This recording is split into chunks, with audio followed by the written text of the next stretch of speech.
So I decided that this would be a long-term thing, and I started with the idea of let's come in at 2,500 calories. My goal was just to drop £1 a week with the long-term mindset of 12 weeks equals 12 pounds.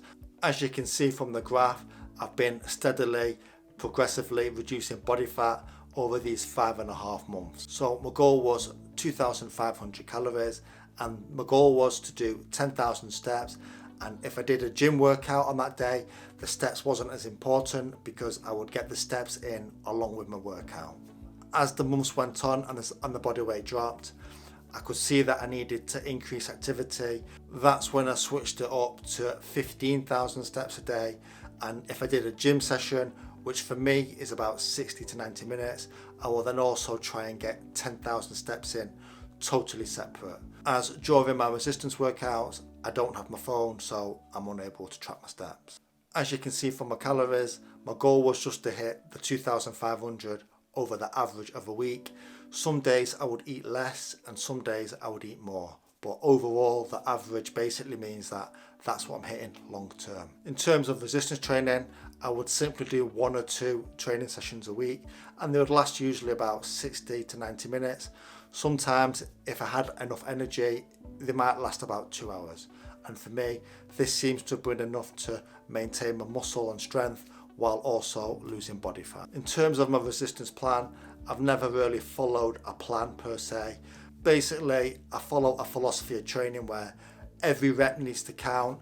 I want to feel full contraction, full range of motion, full quality, and I base each set on the RPE of how intense I'm working. Not all reps and sets need to be done till failure. I did a mixture of compound exercises, free weight.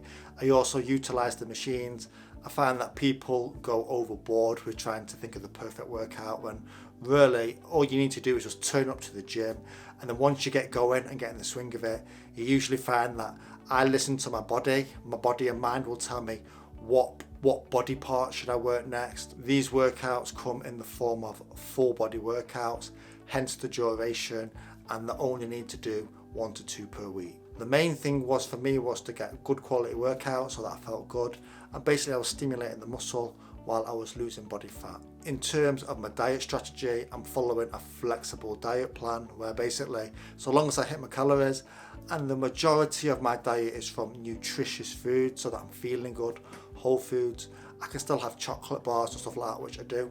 Some days I will have more chocolate than not, because you can just get sick of eating nutritious food, in my opinion.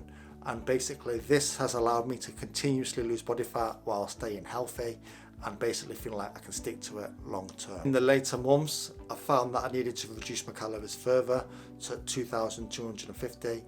Some days I can hit this, and other days I'm starting to find it pretty difficult to stick to this number, and it seems to be rising back up again. After 5.5 months of tracking at 2,500 calories, my body seems to be quite accustomed to this number now, and I do generally find that when I do try to lower it, my body will gravitate towards this number, and it is a bit difficult to try and eat lower than that now. At the moment, my body might just be going through a period of trying to stabilise homeostasis and try and create balance, and then in the next few weeks or months, my body might allow me to start dropping that extra bit of body fat again. So at the start of this, I was roughly 183 pound, 84 pound, and I've been as low as 165 pounds. So that's roughly a 20 pound swing.